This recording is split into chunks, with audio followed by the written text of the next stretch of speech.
నమస్తే జ్యోతి వార్తలకు స్వాగతం. ముందుగాల ముఖ్యాంశాలు. అంగన్వాడీ కేంద్రాలల్లా సీసీ కెమెరాలు, బయోమెట్రిక్ సిస్టంలు. టీఎస్ఆర్టీసీకి జాతీయ స్థాయిలో అవార్డులు. హైదరాబాద్ సైబరాబాద్ల భారీగా సిఐల బదిలీ. 5 నిమిషాలు ఆలస్యమైన కానీ ఇంటర్ విద్యార్థులకు అనుమతి. సలహాల మీద మరమ్మతులు చేస్తే మళ్ళీ ప్రాజెక్టులు కుంగిపోతాయి. ఓడిపోయేందుకే సిద్ధమైండు జగన్ అంటున్న తెదేపా అధినేత. తిరుపతిలా శ్రీవారి లడ్డు ధర తగ్గింపు లేదు. ఆంధ్రప్రదేశ్ ఓటర్ల జాబితాల మస్తు అక్రమాలు. తెలుగుదేశం పార్టీలో చేరిన వసంత కృష్ణ ప్రసాద్. మోదీ హయాంలా 1550 చట్టాల రద్దు. ఇక వార్తలలో పోతే ఇప్పటి నుంచి అంగన్వాడీ కేంద్రాలల్లా సీసీ కెమెరాలు, బయోమెట్రిక్ సిస్టంలు ఇట్లా పెడతామంట అని సీఎం రేవంత్ రెడ్డి ప్రకటించిండు.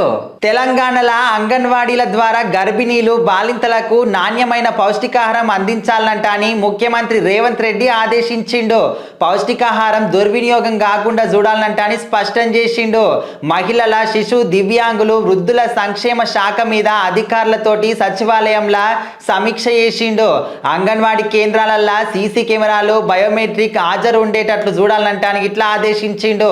కేంద్రాలకు సొంత భవనాల మీద దృష్టి సారించాలంటానికి ఇట్లా సూచించిండు. జీహెచ్ఎంసీ పరిధిలా మొబైల్ అంగన్వాడీ కేంద్రాల మీద అధ్యయనం చేయాలంటానికి ఇట్లా చెప్పిండు. మంత్రి సీతక్క, ప్రభుత్వ ప్రధాన కార్యదర్శి శాంతి కుమారి సమీక్షకు హాజరైండ్రు. తెలంగాణ రాష్ట్ర రోడ్డు రవాణా సంస్థకు జాతీయ స్థాయిలో అవార్డుల పంట పండుతున్నది.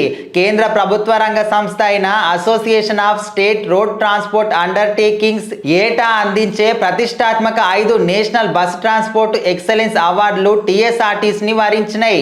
2022-23ల రహదారి భద్రత, ఇంధన సామర్థ్య నిర్వహణ, సిబ్బంది సంక్షేమం, సాంకేతికత వినియోగం తదితర కేటగిరీలలో అన్నిట్లలో ఈ పురస్కారాలు తెలంగాణకి దక్కినాయి.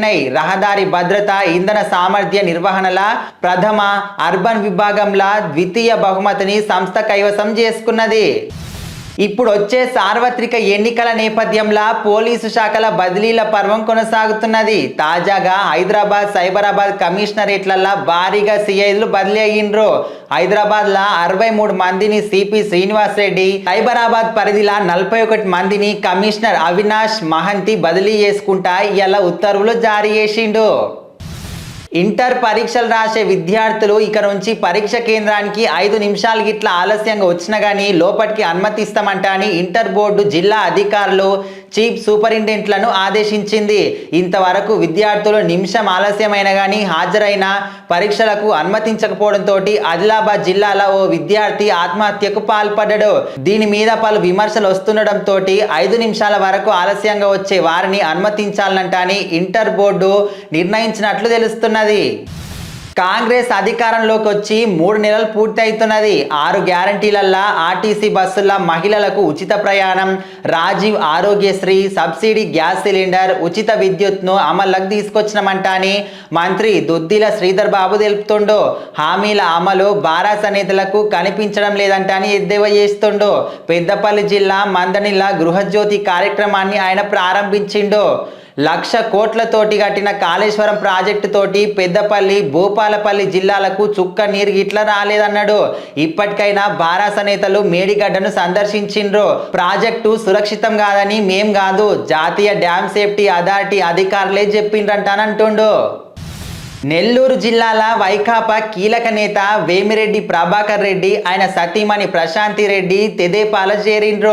తెదేపా అధినేత చంద్రబాబు సమక్షంలో వాళ్ళిద్దరూ పసుపు కండువా కప్పుకున్నారు. ఇటీవల వైకాపాకు వేమిరెడ్డి ప్రభాకర్ రెడ్డి రాజీనామా చేసిండ్రు. ప్రభాకర్ రెడ్డితో పాటు నెల్లూరుకు చెందిన పలువురు కార్పొరేటర్లు, సర్పంచ్లు తెదేపాల చేరిండ్రు. నెల్లూరు పీవీఆర్ కన్వెన్షన్లో ఏర్పాటు చేసిన కార్యక్రమానికి భారీగా తెదేపా జనసేన కార్యకర్తలు హాజరైండ్రు. ఈ సందర్భంగా కార్యకర్తలను ఉద్దేశించి చంద్రబాబు మాట్లాడిండు. తిరుపతిల శ్రీవారి ఆలయంలో భక్తులకు సేవలందించేందుకు యువత ముందుకు రావాలనంట అని తితిదే ఈవో ధర్మారెడ్డి విజ్ఞప్తి చేసిండు. తిరుమల అన్నమయ్య భవన్లా ఇయ్యాల నిర్వహించిన డయల్ యువర్ ఈవో కార్యక్రమంలో భక్తుల ప్రశ్నలకు ఈవో సమాధానం ఇచ్చిండు. లడ్డు ప్రసాదం ధరలైతే తగ్గించేదే లేదంట అని స్పష్టం చేసిండు.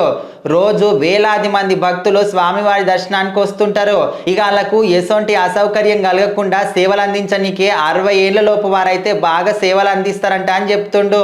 స్వామివారిని దర్శించుకున్న ప్రతి భక్తునికి ఒక ఉచిత లడ్డు అందిస్తున్నాం. బ్రహ్మోత్సవాలు, వైకుంఠ ఏకాదశి తదితర పర్వదినాల మినహా మిగిలిన రోజులన్నీ భక్తులకు కావలసిన లడ్డూలు పొందొచ్చంట అని స్పష్టం చేసిండు. ఆంధ్రప్రదేశ్లో ప్రజాస్వామ్యానికి ఇది పరీక్ష సమయం అంట అని సిటిజన్స్ ఫర్ డెమోక్రసీ కార్యదర్శి నిమ్మగడ్డ రమేష్ కుమార్ అన్నాడు. విజయవాడ బీపీ సిద్ధార్థ కళాశాలల సిటిజన్స్ ఫర్ డెమోక్రసీ ఆధ్వర్యంలో నిర్వహించిన రాష్ట్ర స్థాయి కళాజాత కార్యక్రమంలో ఆయన మాట్లాడిండు. ఏపీలో ప్రజాస్వామ్యం సంక్షోభంలో పడిందంట అని, పార్టీ ప్రభుత్వం మధ్య గీత చెదిరిపోయిందంట అన్నాడు. ప్రస్తుతం ఓటర్ల జాబితా రూపకల్పనలో చోటు చేసుకున్న అక్రమాలు అన్నీ ఇన్ని కావు, మస్తున్నాయి అంటుండు. వైకాపాకు ఇంకొక షాక్ తగిలింది. మైలవరం వైకాపా ఎమ్మెల్యే వసంత కృష్ణప్రసాద్ తెదేపాల చేరిండు. ఇవాళ పొద్దుగాల హైదరాబాద్లో ఉన్న తెదేపా అధినేత చంద్రబాబు నివాసానికి కృష్ణప్రసాద్ పోయిండు. ఇక ఆడనే ఆయన సమక్షంలో పార్టీలో చేరిండు. వసంత కృష్ణప్రసాద్ కు కండువ కప్పిన చంద్రబాబు సాదరంగా పార్టీలకు ఆహ్వానించిండు. ఇక ఆయనతో పాటు మైలవరం నియోజకవర్గానికి చెందిన ఒక ఎంపీపీ, 2 వైస్ ఎంపీపీలు, 12 మంది సర్పంచ్లు, 6 ఎంపీటీసీ సభ్యులు, 7 సొసైటీ అధ్యక్షులు, 2 మండల పార్టీ అధ్యక్షులు, 4 కౌన్సిలర్లు ఇట్లా పార్టీలో చేరిండ్రు. ప్రజలను ఇబ్బందులకు గురి చేస్తున్న కాలం చెల్లిన చట్టాలకు ప్రధాని నరేంద్ర మోదీ నేతృత్వంలో భాజపా ప్రభుత్వం పాతరేసిందంట అని కేంద్ర న్యాయశాఖ మంత్రి అర్జున్ రామ్ మేఘవాల్ తెలిపిండు. ఇప్పటి వరకు అసొంటివి 1550 చట్టాలకు పైగా రద్దు చేసిండ్రంట అని ఇవాళ చెప్పిండు. మధ్యప్రదేశ్లోని ఉజ్జయినిలో జరిగిన ప్రాంతీయ పరిశ్రమల సదస్సు ముగింపు సెషన్కు ఆయన హాజరైండు. ఈ సందర్భంగా మాట్లాడిండు. ప్రజలను, వ్యాపారులను ఇబ్బంది పెట్టే అనవసర చట్టాలను మోదీ ప్రభుత్వం రద్దు చేసింది. ఒకప్పుడు కార్మికులను వ్యాధుల నుంచి రక్షించేందుకు పారిశ్రామిక యూనిట్లను వైట్ వాష్ చేసే చట్టం ఉండేది. ప్రస్తుత పరిస్థితులలో అసొంటి చట్టాల వల్ల ఏం ప్రయోజనం లేదు, అందుకే వాటిని రద్దు చేసినాం అని తెలిపిండు. ఇప్పటి వరకు మొత్తంగా 1562 నిరుపయోగ చట్టాలను కేంద్రం రద్దు చేసిందంట అని తెలిపిండు. ఇయ్యాల వార్తలు అయిపోయినాయి. మళ్ళొచ్చే వార్తలలో మళ్ళా కలుద్దాం. శనార్థి.